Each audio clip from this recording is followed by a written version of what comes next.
ආයිබෝන් දුවේ පුතේ සුදර්ශනරත්න එක YouTube නාලිකාව ඔස්සේ අද මම ඔයගලන්ට කතා කරන්නේ කාෆි රාගයේ මධ්‍ය ලය ගීතය ගැන.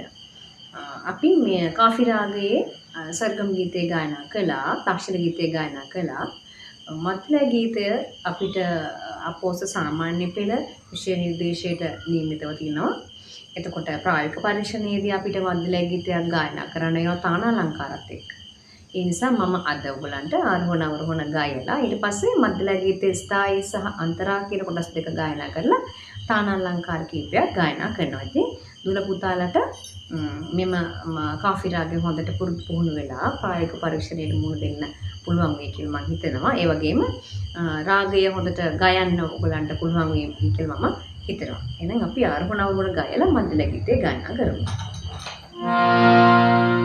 සා